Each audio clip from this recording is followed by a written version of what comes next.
Ok, professor. Autorizado, professor. Ok, professor.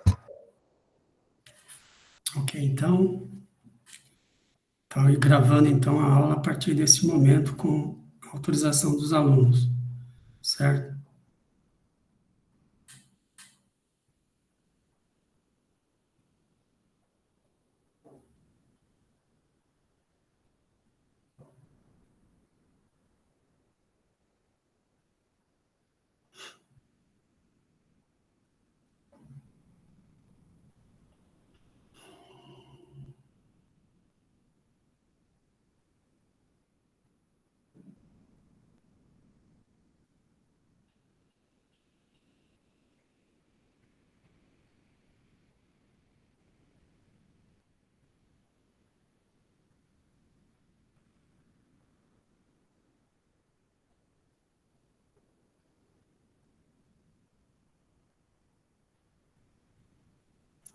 Então, agora vocês estão vendo aí como é que está o cronograma proposto. Tá? É uma ideia de acordo com as datas disponíveis e de acordo com a ementa. Vai seguir exatamente isso? Talvez sim, talvez não, depende da nossa evolução. Né? Teoricamente, na P1, no dia 14 de abril, eu deveria já estar dentro de contabilização do desconto de duplicatas dentro do banco. Pode ser que sim, pode ser que não, depende de como que a gente vai desenvolver os temas anteriores. Né? Eu estava pensando, inclusive, em tirar o balanço patrimonial aqui no começo, deixar lá para o fim, junto com a análise patrimonial, tá? Para antecipar em uma aula a contabilização de financiamentos. Tá? E aí nós teríamos, talvez, um tempo maior para discutir isso e colocar essas questões, questões de contabilidade, de contabilização, na P1. Né? Depois a gente vai para a segunda parte, a partir do dia 21 de abril, continua com operações de crédito, mas especificamente de outras operações bancárias. Tá? Eu gostaria, talvez sim, talvez não, de voltar a falar sobre a contabilização da captação de recursos, né, dos depósitos à vista, depósito a prazo e outras modalidades de captação, para entrar nas operações de leasing. Porque é complicado a gente falar de leasing, falar como é que se oferece o leasing, mas sem entender de onde vêm os recursos do leasing. Não é simples como fazer um depósito à vista. As empresas de leasing têm uma outra forma de captação. Tá? Então, isso é mais difícil. Só um minutinho. Não posso falar agora, estou em aula, tá?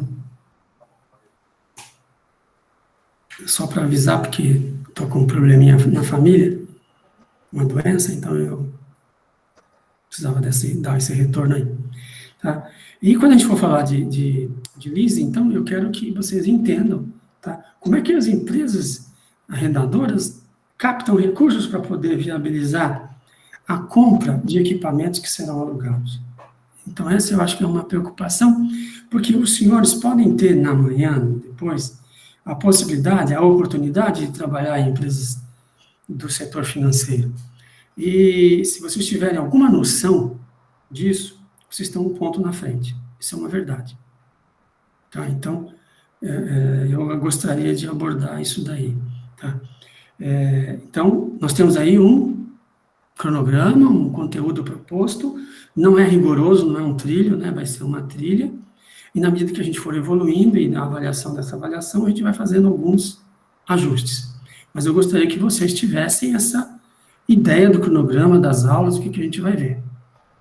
É um dos requisitos que são conferidos na avaliação da atuação do professor. O professor mostrou o conteúdo, mostrou o plano de ensino, explicou o que vai ser dado durante a matéria, e muitos alunos, no final do semestre, falam, não, ele não mostrou.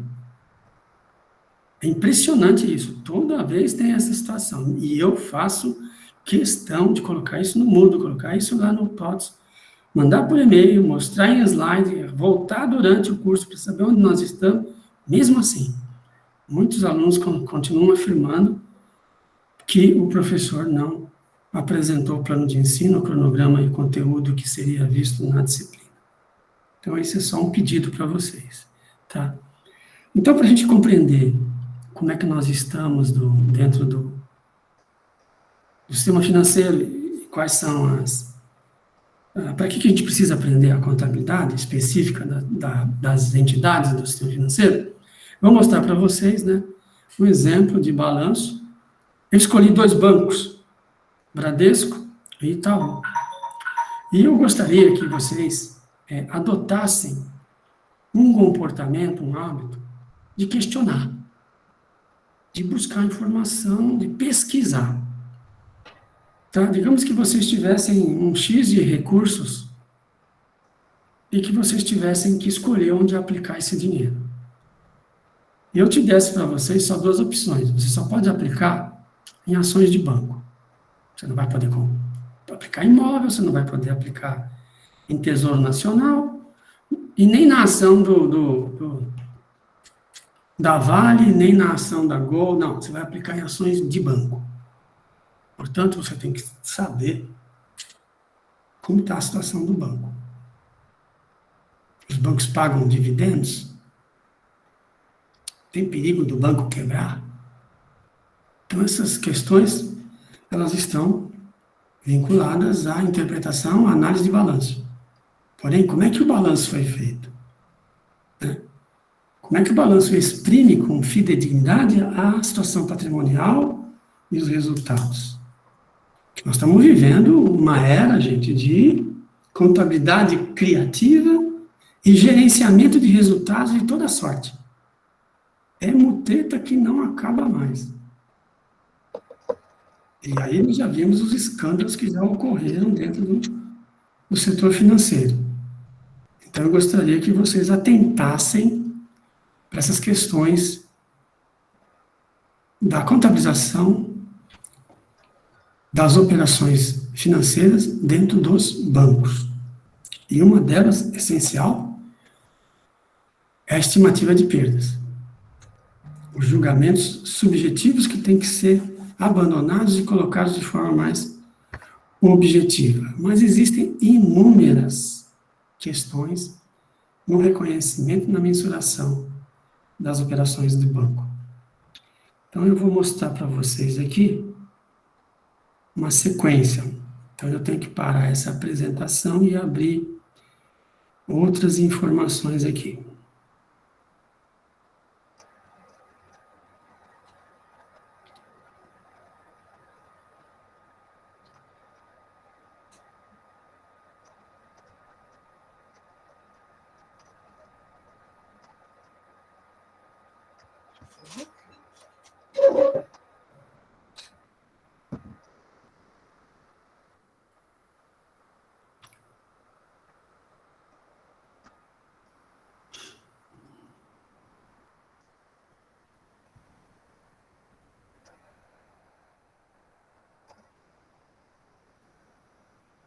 Vocês devem estar vendo aí uma tela, tá, da Comissão de Valores Imobiliários, CVM.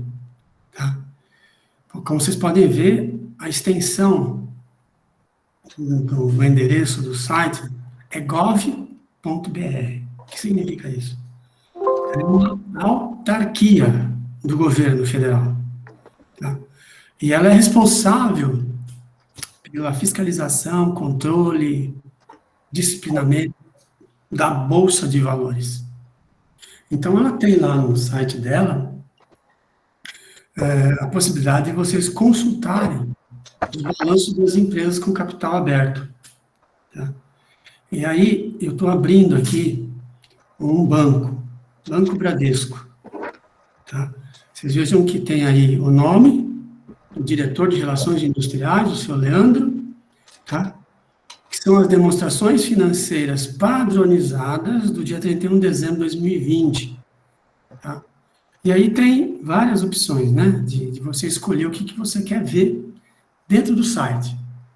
Então, vocês vejam que o Bradesco demonstra os seus ativos, eu escolhi ativos, né, de 3 anos, igual o padrão americano. Ele mostra 3 anos, 2018, 2019 e 2020. Qual é o ativo total do Bradesco e como é que ele está decomposto, esses ativos. Tá? Quanto é que ele tem de dinheiro, né, dentro da sua estrutura. Então, lá vocês vejam que esses números são em 1000. Então, o número final ali, é 1 trilhão de reais que o Bradesco está administrando de ativos. Tá?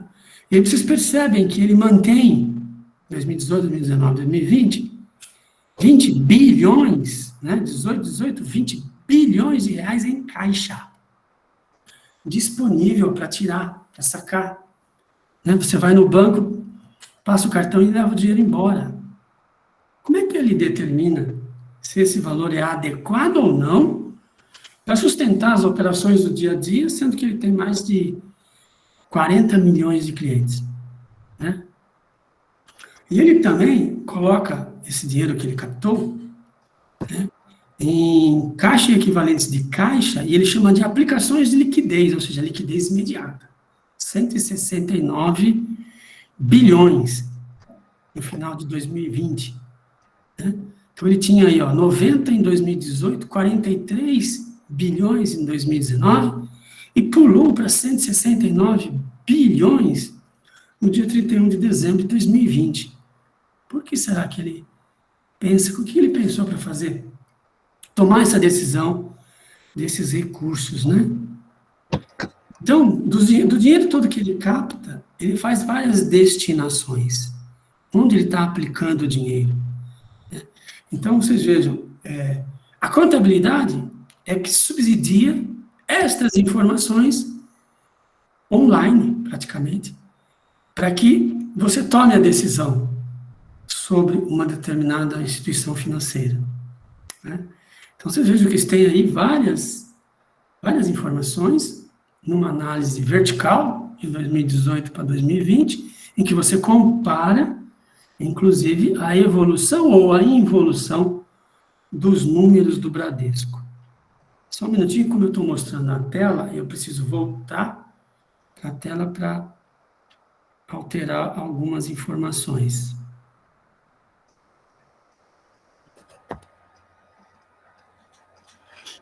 Então, o que eu fiz aqui? Eu baixei um pouquinho mais, tá, as informações para vocês visualizarem. Deixa eu ver se está aparecendo igual.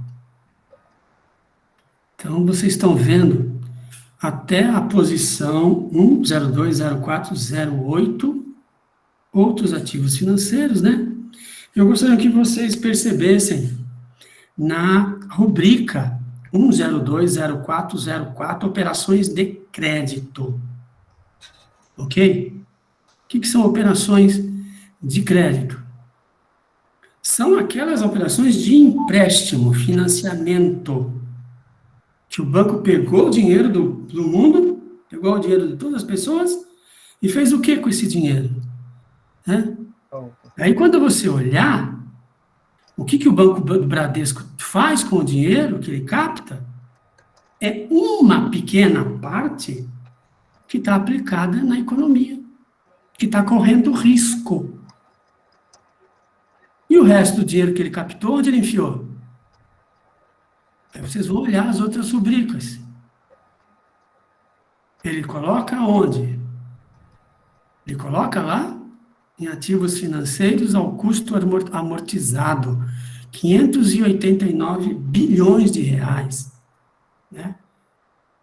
Títulos e valores mobiliários, 49 bilhões, 192 bilhões. Veja só o que o Bradesco faz. Ele está correndo risco? Tá. Mas quanto ele está correndo de risco? Quanto que é 389 de 1 trilhão 372 bilhões de ativos totais? Então, vocês vejam como é a gestão do Bradesco. Né?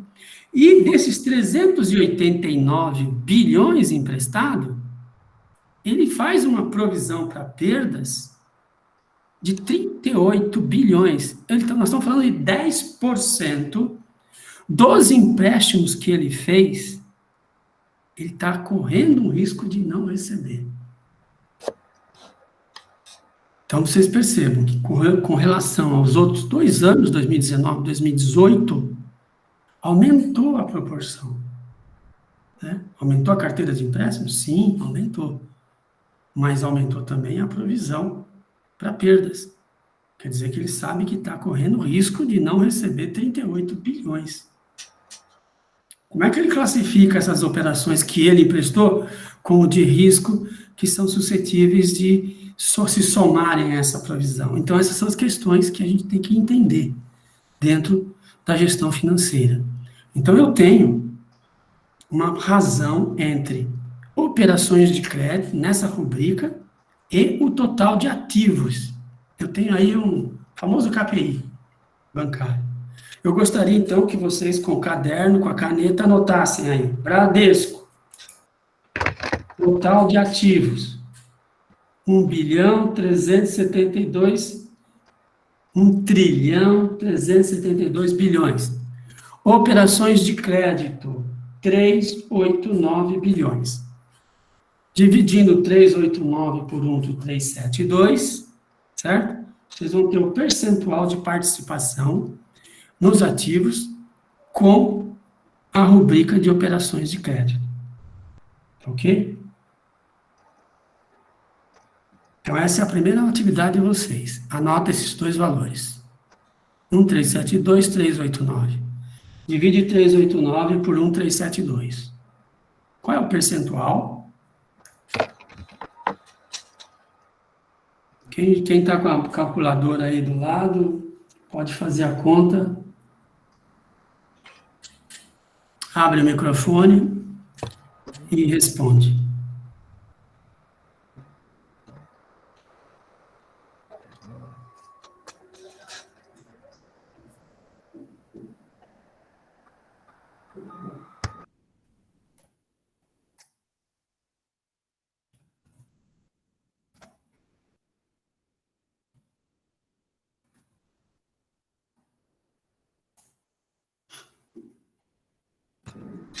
É 28%, professor? Exatamente. Quem respondeu? Fábio. Fábio. Anotado que o Fábio participou da aula. Se você precisar de meio ponto para passar, pode ter certeza que eu vou te dar. Então, agora eu vou mostrar, da mesma forma que estou fazendo aqui, a situação de outro banco.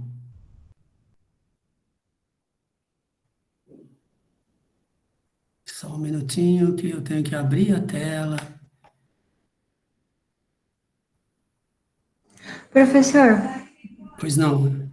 só para deixar anotado certinho, você fez o total de ativos sobre a operação de crédito? Não entendi como? Foi feito o total de ativo do banco sobre a operação de crédito? Isso. Dos 1,372 bilhões, tá? Quanto que ele destinou, de tudo que ele captou, de todos os ativos que ele tem, quanto que ele destinou para o mercado, para a economia, para alavancar os negócios? Quanto ele fez? 389.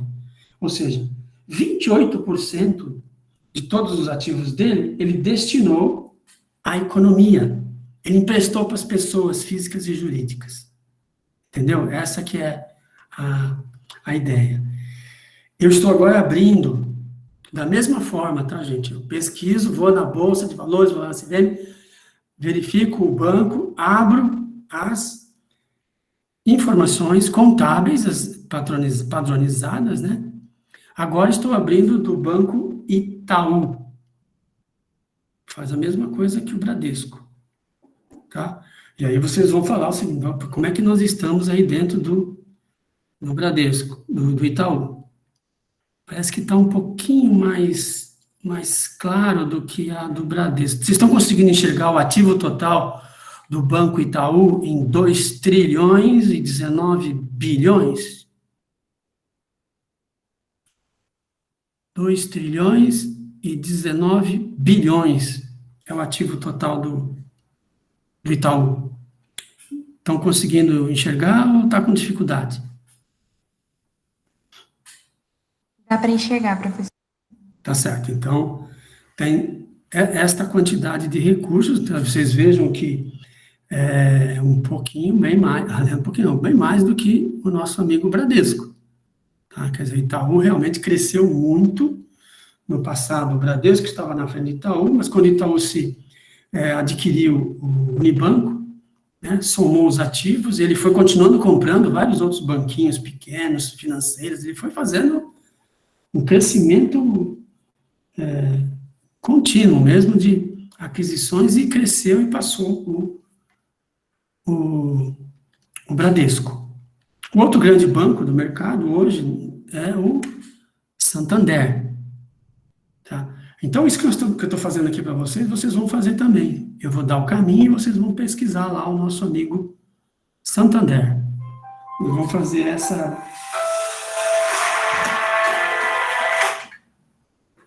essa comparação, tá? Então, aqui, no Banco Itaú, vejam como há uma padronização de rubricas. Tá? Por isso é que o Banco Central determina, vocês vão contabilizar e vão colocar essa terminologia e essa numeração de acordo com o meu plano de contas, para que eu consiga comparar os bancos, para que eu consiga somar os ativos de todos os bancos, as operações de crédito de todos os bancos, e tenha uma visão da situação econômica. Vejam a importância do sistema financeiro, a importância da padronização contábil das informações. Tá? Então, agora, eu tenho o Itaú com 2,019. E ao olhar para as operações,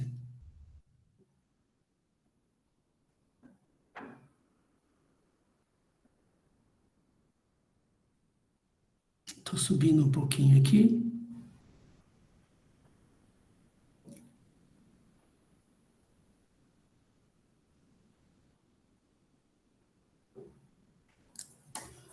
Eu tenho mais informações dentro do Banco Itaú, mas o que me importa ver aqui é a operação de crédito.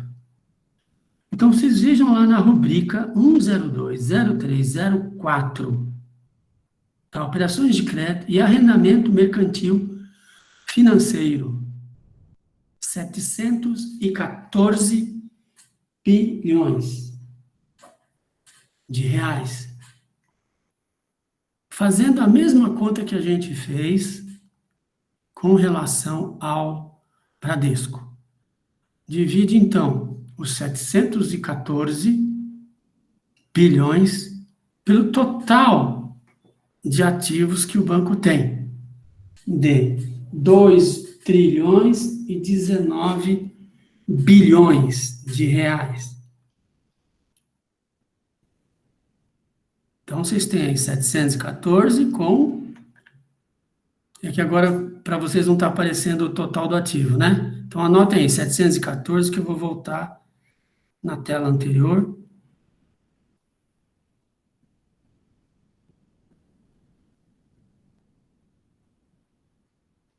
Ativo total, 2,019.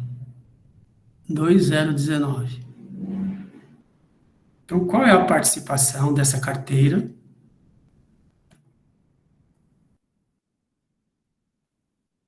%35. Perceberam como é a gestão de um banco e do outro? Quem está correndo mais risco? Itaú. Exatamente. Ele empresta mais para a economia. Ele coloca os recursos captados à disposição dos agentes econômicos. Ele proporciona que as pessoas tenham acesso ao crédito e, mediante esse acesso, elas possam investir, né, produzir, tá? Enquanto que o Bradesco é muito mais conservador. Tá? E isso essa informação a gente extrai justamente das informações contábeis, da posição contábil que o banco colocou. Tá? Agora, observem um outro número dentro das informações que estão aí. Qual é o valor da provisão Senhor. para perda? Oi? Eu tenho uma dúvida. Quem que define essa porcentagem que vai ser destinada às operações de crédito? Que maravilha de pergunta. Você. Você vai trabalhar num banco, você vai ser gerente de banco. E o cliente vai sentar na sua frente e quer descontar a duplicata, quer comprar um carro, quer aumentar a dívida, ou ele precisa pagar uma conta hoje, mas ele só vai receber o mês que vem, entendeu? Você consegue adiantar o dinheiro para ele hoje? Você toma essa decisão. Você, gestor, toma essa decisão. Mediante, logicamente, a política de crédito do banco, mediante o treinamento que ele te dá, ele vai te ensinar. Olha, para você emprestar dinheiro para uma pessoa física, você tem que ver esses parâmetros aqui. Para você emprestar para uma pessoa jurídica, você tem que conhecer esses parâmetros aqui. Você tem que avaliar a capacidade de pagamento, você tem que avaliar a idoneidade. Vamos lembrar lá atrás, lá em 2019, eu falei que o crédito, a decisão de crédito, tem algumas regras para seguir.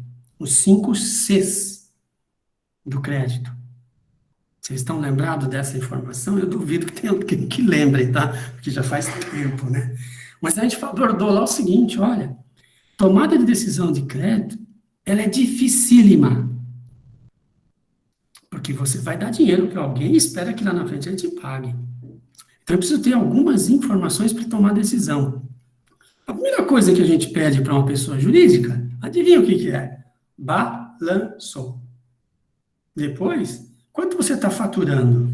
Como é que são as suas receitas? Quem são os seus clientes? Como é que é a sua estrutura patrimonial? O que você pode dar de garantia? Ah, mas uma coisa, você tem algum problema no Serasa, no SPC? Porque se você não tiver caráter, eu não empresto. Se você não tiver garantias, eu não empresto. Se não tiver capacidade de pagamento, eu não empresto. Vejam, tem um monte de não, mas a tomada de decisão é lá do gestor, é lá do gerente da agência. Só que o gerente tem uma alçada. O que é alçada? É um limite, né? O gerente da agência pode emprestar até 100 mil reais para a pessoa jurídica dentro de algumas condições. A partir daí, vai para um comitê. A partir desse comitê também tem um limite, tem uma alçada, vai para um comitê superior. E quando a gente fala de milhões e milhões, a decisão vai lá para cima, vai lá para os diretores do banco, que é uma escala de tomada de decisão justamente para que se tome a melhor decisão de empréstimo. Está botando dinheiro na mão de alguém e não sabe se vai receber. E você, quando entrar no banco, você vai conviver com isso. Né? Eu trabalhei 22 anos dentro do banco. Né? Eu emprestei muito dinheiro e tomei calote memoráveis de gente que eu nunca esperava que ia me dar o calote. O que eu tive que fazer? Executar a dívida, executar a garantia, tomar bens do cara. E tomar bens do cara no Brasil, com essa nossa justiça, com essas nossas leis, é um parto. Então, o risco é grande, a dificuldade de receber é grande, então eu tenho que ter critérios muito rigorosos para a concessão do crédito. Então, toda e qualquer operação de crédito, ela tem antes uma análise, uma súmula, né? Uma análise de balanço, uma análise de situação patrimonial, uma análise de situação financeira, econômica, e os outros quesitos para se tomar a decisão de empréstimo. Então, quando a gente olha a participação de empréstimos do Itaú em 35%, enquanto que no Bradesco 28%, a gente pode deduzir que o Itaú é mais liberal e o Bradesco é mais conservador. Mas eu quero que vocês observem outra situação. Quanto que é a provisão do Itaú e quanto que é a provisão do Bradesco. Quanto é que o Bradesco provisionou? 10%. Está lembrado? Quanto é que o Itaú está provisionando em relação às operações? Tá? Então, vocês pegam aí os 47 milhões, que está aí, né? 47 milhões, divide pelo total de 714, quanto é que eu tenho de percentual em que eu estou esperando perder. Então, é a mesma conta, gente. Vocês colocam aí, ó. 47 dividido por 714.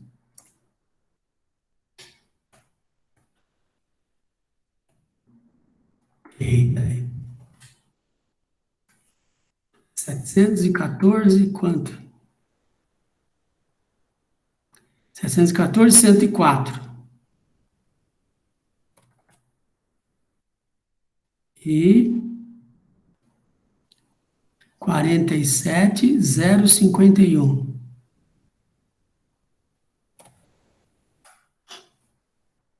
Total, 7%. Quer dizer, o Itaú espera que não vai receber 7% do total dos empréstimos. E o Bradesco espera que não vai receber 10%. E o Bradesco empresta muito menos que o Itaú. Como é que ele toma essas decisões? Como é que é a política de crédito? Por que acredita que vai perder mais e o outro acredita que vai perder menos? Então, são essas questões que estão vinculadas à contabilidade. Porque, no final das contas, é a classificação das operações, é a classificação dos valores que estão lá reconhecidos, é que diz para os tomadores de decisão quanto eles devem esperar de resultado. Na medida em que eu aumento as provisões, eu estou aumentando as despesas com a PCLD. Qual é o objetivo disso? Pagar menos imposto? Pagar menos dividendo? Lembre-se, eu falei para vocês, vocês têm que aplicar num banco. Vai ser no Itaú ou vai ser no Bradesco? Então, vocês podem entrar no chat. Está gravando, né, gente? Vocês vão entrar no chat. Cada um dos alunos vai entrar e vai escrever assim: eu, fulano de tal, aplicaria no Bradesco. Eu, fulano de tal, aplicaria no Itaú. Eu não vou perguntar por quê. Não é essa a discussão. A discussão é que, mediante o que vocês entenderam de um problema contábil, que vai ser visto ao longo dessa disciplina, como é que vocês agiriam? Então, eu estou cobrando de vocês tanto o entendimento que foi falado, como a participação na aula. E aí eu já sei quem é que não está participando, quem é que está dormindo assistindo novela. Vamos lá, é só escrever, gente. Bradesco 1.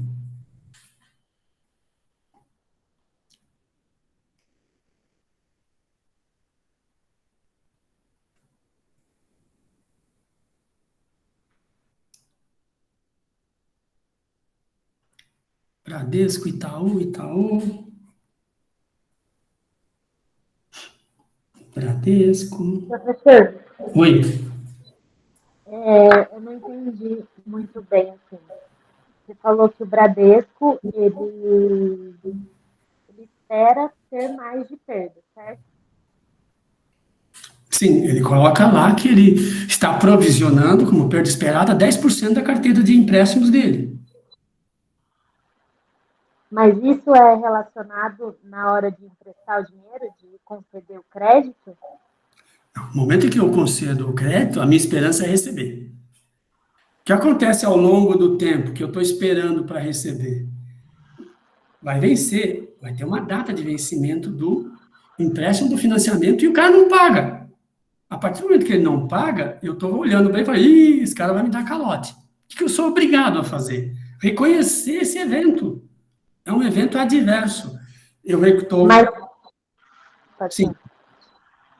Sim, pode falar. Mas quando o banco empresta, a pessoa não tem que dar garantia, que é o colateral lá? Sim. Isso não paga? Sim, mas garantia tem que ser executada. Você não toma garantia, você tem que executar, você tem que ir na justiça. Quanto tempo é uma execução de um contrato, de uma dívida na justiça? 3, 4, 5 anos. Quer dizer, você já não vai ver a cor do dinheiro, simplesmente isso. Se você executar e receber uma garantia, vamos lá, um carro, esse carro vai pagar a dívida? Claro que não, já depreciou, né? Entendeu? Você tem que reconhecer no momento da inadimplência do teu cliente que não vai receber. Portanto, passa a ser uma provisão. Uma provisão significa o quê? Redução dos resultados. Você está segurando o dinheiro, você faz uma despesa, você diminui o resultado e não deixa o dono levar para casa, não paga dividendo. Essa é a ideia da provisão, quando a gente faz uma provisão, né? Essa é a ideia. Então, ele está fazendo uma provisão de 10% sobre a carteira dele, né? 38 bilhões, enquanto que o Itaú está fazendo 47, tá? E aí, o que eu estou perguntando para vocês é, mediante essas duas informações sobre a forma de como os dois bancos lidam com os seus ativos, será que o Itaú está emprestando 714 bilhões porque ele tem uma carteira de ativos totais de 2 trilhões? Será que é por isso? Por isso que eu digo, tem que trazer isso a um índice.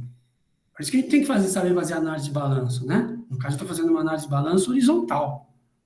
Tá? Verticalmente vocês estão vendo, mas horizontalmente vocês não estão vendo. Então, eu sou obrigado a pegar o 714, dividir por 219, sou obrigado a pegar o 389 e dividir por 1372 para saber qual é a participação dessa rubrica de empréstimos dentro do ativo total. E depois, eu olho para o saldo da rubrica de provisão e comparo com o total da carteira de empréstimo.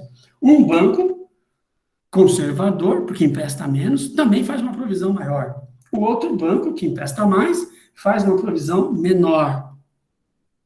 Ok? Isso é política, baseada em números, vários números.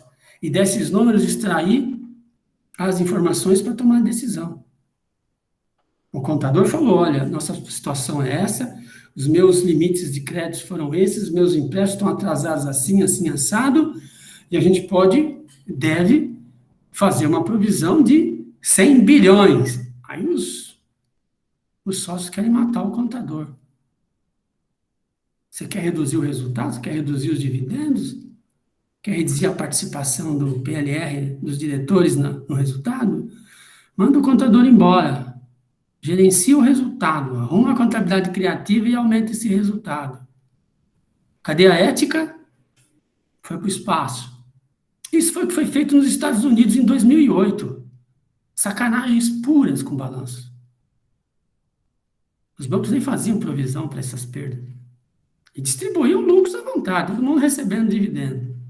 Quando a inadimplência estourou, e ia estourar, e ninguém estava pagando mais nada, e a execução das hipotecas virou vinagre, 2 trilhões de dólares sumiram do mercado financeiro, e muita gente perdeu muito dinheiro, né? Aí seria bom a gente assistir aquele filme, né, depois eu vou pegar o nome dele, vou passar para vocês, eu gostaria que vocês baixassem aí na internet, na Netflix, e assistissem. Ele é um filme misturado com um documentário sobre a quebra do subprime, as hipotecas em 2008, que até hoje nós estamos pagando por isso, tá? Não pense que vai escapar, não. E hoje nós estamos vivendo um problema de governo. O que o governo fez no ano passado, explodiu as contas públicas, dando dinheiro para Deus e todo mundo, tirou de onde esse dinheiro? Do futuro, de dívida, que não tinha dinheiro. Essa dívida tem que ser paga. Quando? Nunca. O governo não vai pagar essa dívida. Ele tem uma forma de pagar, desvalorizar o dinheiro, ele emite papel moeda, desvaloriza e ele paga a dívida, como era feito no final da ditadura militar e durante o governo Sarney. Inflação galopante, hiperinflação. Essa é uma das formas. Mas talvez isso não seja admissível hoje, né? E os bancos estão nesse cenário. Os bancos captam dinheiro e entregam para o governo. E quando vocês olham aí títulos, valores imobiliários, 389 bilhões, aplicações no mercado aberto, 239 bilhões, depois mais embaixo, outros ativos financeiros, tá? Onde esse dinheiro está sendo colocado? Está sendo colocado em papel público. Dívida do governo. A dívida do governo hoje passa de 3 trilhões, né, de reais. Se ela fosse uma dívida de 100 anos, dane-se. Mas é uma dívida de 5, 6 anos, quer dizer, você tem que fazer 4 PIBs para pagar a dívida. Né? Mas o governo se endivida, sem limites, vai se endividando. E no meio do caminho tá as pessoas que emprestam para o governo. Onde vocês estão aí? Então eu volto a falar, eu estou fazendo um levantamento preliminar aqui, tá? Então eu tenho Itaú.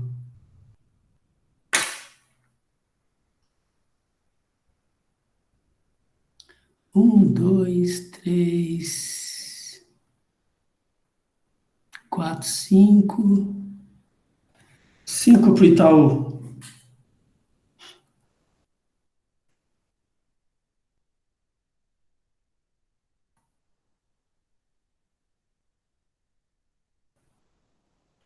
Bradesco, 4, 5, 6. 6 no 7. 7 no Bradesco. Ou seja, entre vocês, há uma divisão com uma pequena maioria para o Bradesco. Ou seja, vocês olharam e falaram assim, peraí, o Bradesco é mais conservador. Então, eu acho que vai dar mais rentabilidade, mais resultado no Bradesco do que no Itaú. Né? Esse é um raciocínio, uma forma de raciocinar que o investidor tem. Né? Então, vejam, as informações contábeis estão aí, fáceis de verificar. Né? Não é difícil de verificar. E a gente toma decisão em cima dela. Eu vou abrir agora uma outra tela.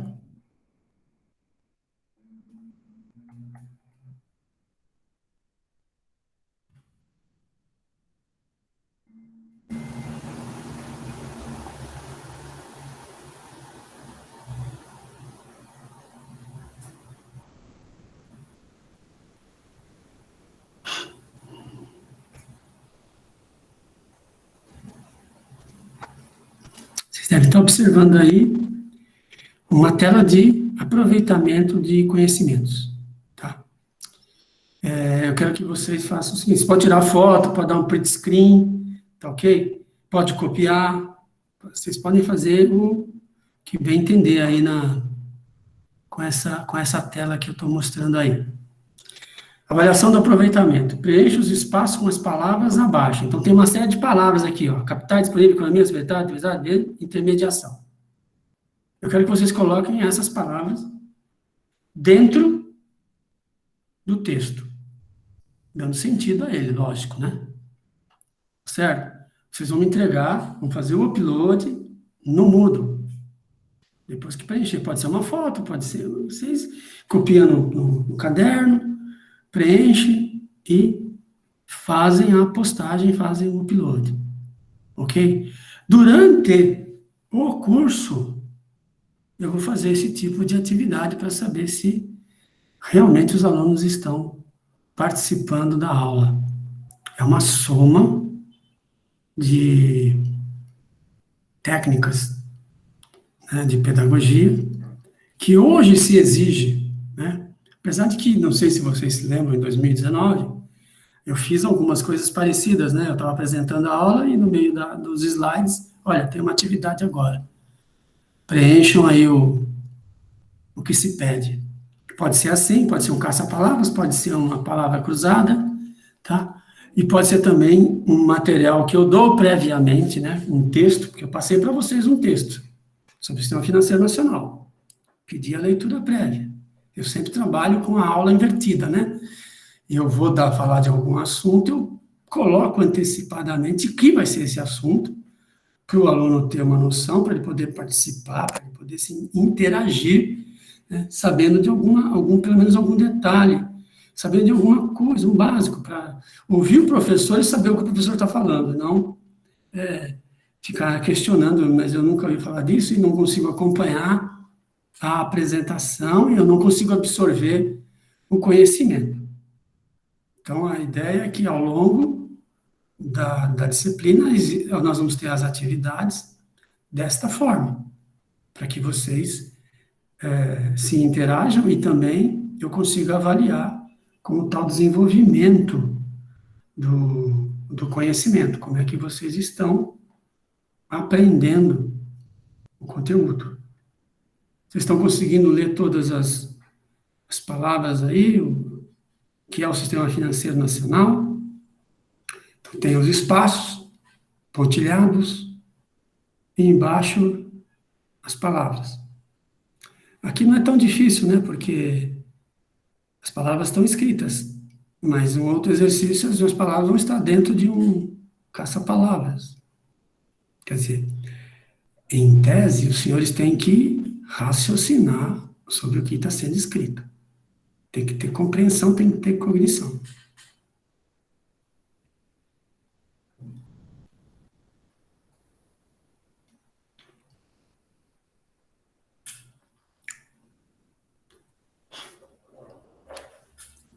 Copiaram, estão copiando, tiraram foto, deram print screen.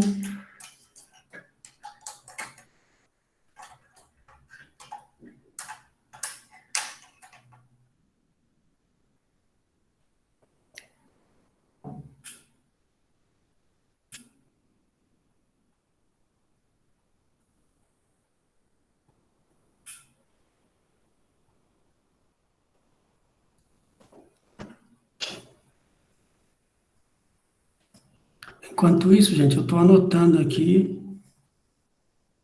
os nomes.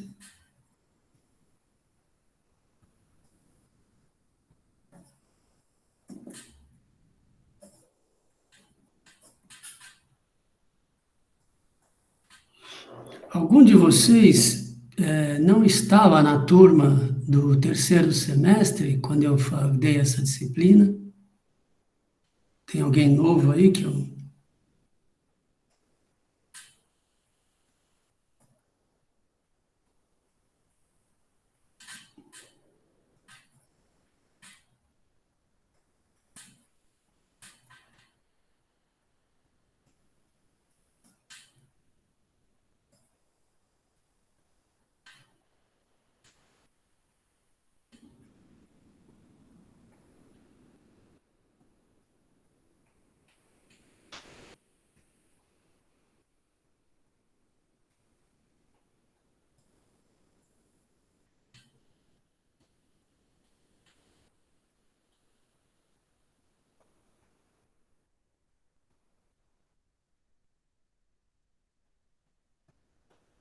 Exatamente, Beatriz, é isso mesmo. Está lá o piloto da atividade proposta no Moodle, ou seja, cada aula vai ter um upload para ser feito. Tá? O prazo para fazer isso, sempre até a próxima aula. Tá? Então, quando eu apresento a atividade, vocês têm que ler, tentar fazer, lógico.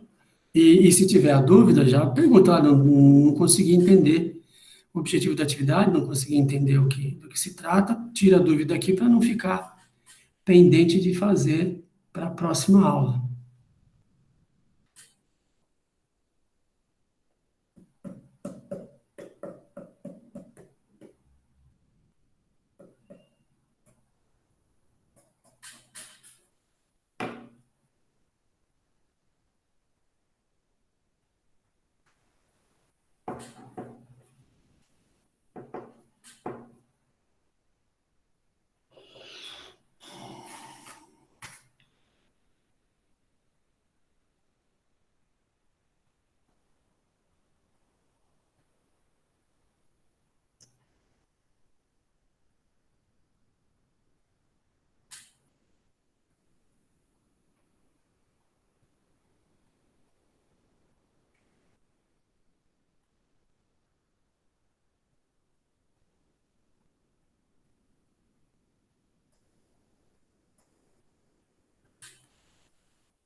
Quinze alunos.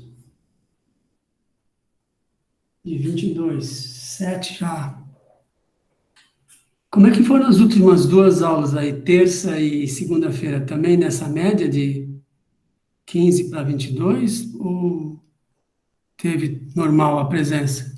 Vocês sabem dizer, o professor comentou, não comentou?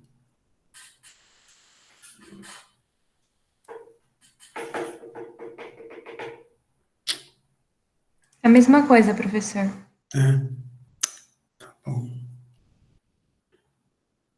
Bom, vamos lá. Vocês já copiaram, já tem aí uma informação, né? E a gente passou aí algumas, para vocês terem uma noção de como é que nós estamos.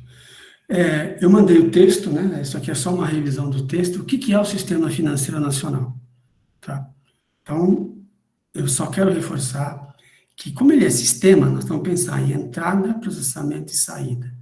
É uma organização que é composta por uma série de componentes que estão todos interligados e que são interdependentes e que também provocam mudanças, tá, na economia, provocam mudanças na sociedade. É uma interligação grande. E a função dele é juntar essas entidades para que a gente tenha a alocação de recursos dentro da economia e fazer, logicamente, a intermediação entre os agentes, tá? Aqueles que têm dinheiro, aqueles que não têm, e aí aqueles que podem abrir mão do consumo imediato e passar o recurso que ele tem para alguém que deve fazer um uso melhor e, no final, devolver esse dinheiro com um aumento, com uma riqueza, parte da riqueza que a gente normalmente chama de juros. Tá? Então, a importância do sistema financeiro é muito grande. Tá? Por isso o governo toma conta dele. O governo fiscaliza e regulamenta todas as operações. Tá? Ele criou lá as leis, criou como é que devem ser os relacionamentos, qual é o papel de cada um, para que não haja problemas, para que não haja confusão. Né? Porque um problema no mercado financeiro afeta toda a economia. É o chamado efeito dominó. Derrubou uma pedra, vai uma cadeia caindo, até que tome-se alguma medida para evitar um problema maior. Tá? Então, nós temos as classificações dentro do sistema financeiro, basicamente, quem normatiza, quem, a partir da normalização, faz a supervisão e, logicamente, aqueles que atuam, os operadores dentro do mercado. Tá? Então, toda prestação de serviço financeiro que envolve movimentação de recursos está caracterizada dentro do sistema financeiro nacional.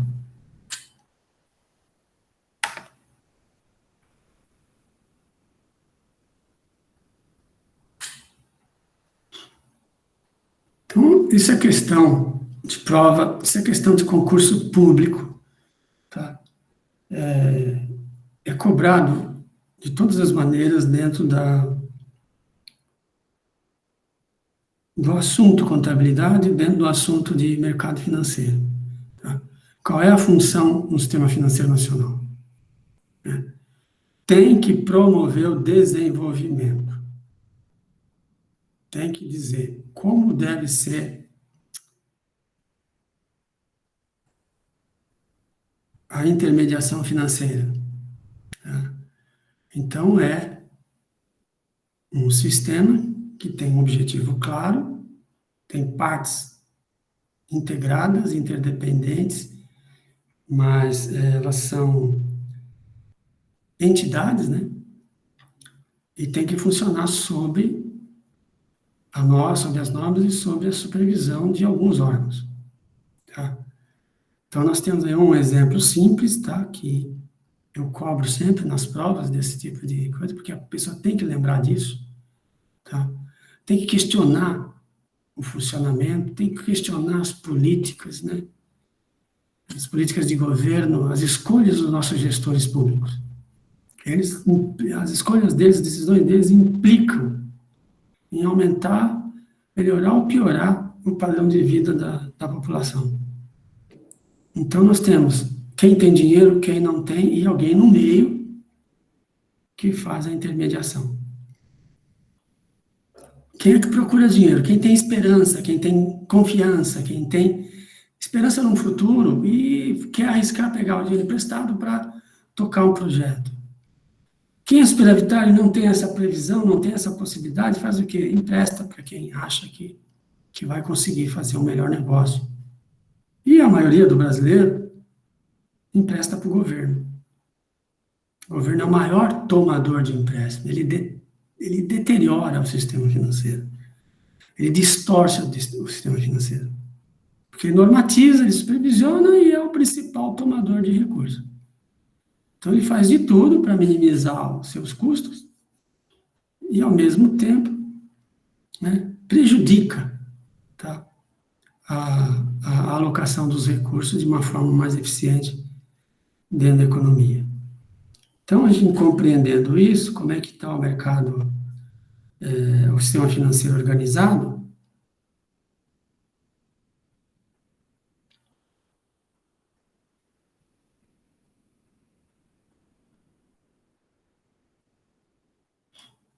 a gente tem sempre que olhar, né, como é que saem as normas. Então, a gente tem lá os órgãos normativos, Conselho Monetário, tá? São conselhos, né, designados lá se compõem pelos ministros do governo federal, tá? Junta todo mundo e toma as decisões no topo da pirâmide. E, imediatamente, quem deve fazer cumprir essas normas, né, temos lá o Banco Central do Brasil, que é o que nos interessa dentro dessa disciplina. O papel do Banco Central é imprescindível compreender. Tá? O que ele faz com as instituições financeiras? E, logicamente, em seguida, quem é que está operando? Então, a gente tem aquelas entidades que captam recursos e emprestam, tem as outras entidades que não captam recursos, trabalham com recursos próprios. Essa é uma diferença fundamental, tá, dentro do mercado financeiro. Tá? Quem é bancário, banco, capta recursos de depósito à vista do público. Não bancário, mas são instituições financeiras. Elas não têm permissão para captar recursos. Tá? Hoje, virou moda, né, como diz mesmo, o tal das fintechs. Já devem ter ouvido falar de fintechs. É uma revolução dentro do mundo financeiro. Tá? São empresas especializadas em plataformas eletrônicas e realização de operações exclusivamente eletrônicas. Ninguém se locomove para uma agência. Então, hoje isso é uma forma de estimular a intermediação financeira, ampliar a concorrência e, em certo ponto, melhorar o ambiente do sistema financeiro. Tá? Junto com as fintechs, nós temos agora também as empresas simples de crédito, que podem ser montadas nos municípios para atender o público local. Recursos próprios. Não pode captar dinheiro. E elas estão fazendo isso. Olha a sacanagem que tem no país.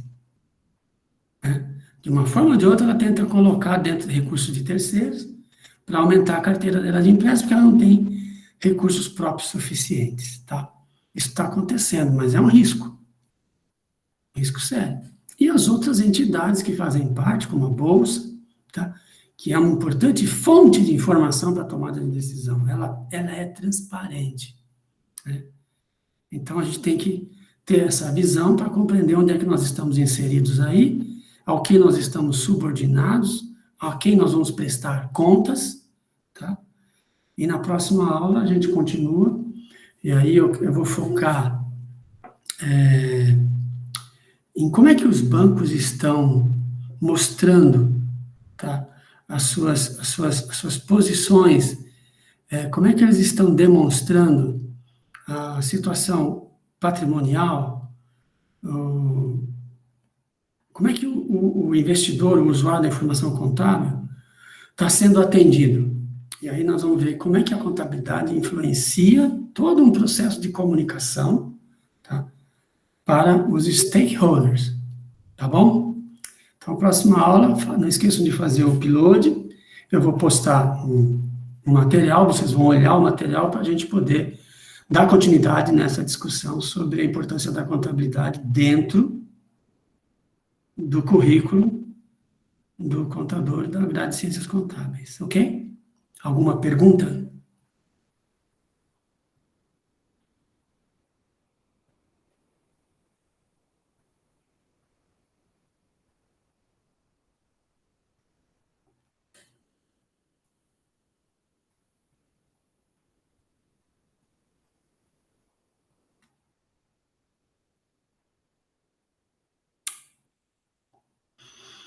Nenhuma pergunta, gente? Nenhuma dúvida?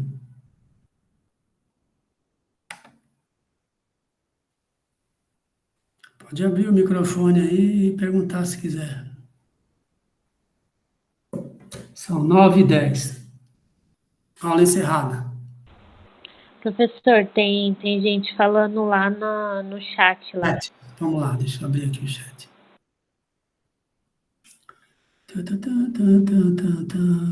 O prazo de entrega está errado. Começou. Tá, o prazo de entrega, gravando, próxima semana, quarta-feira, tá ok? Fechado. Entrega no Moodle, sim, através do upload, do arquivo que vocês fizerem.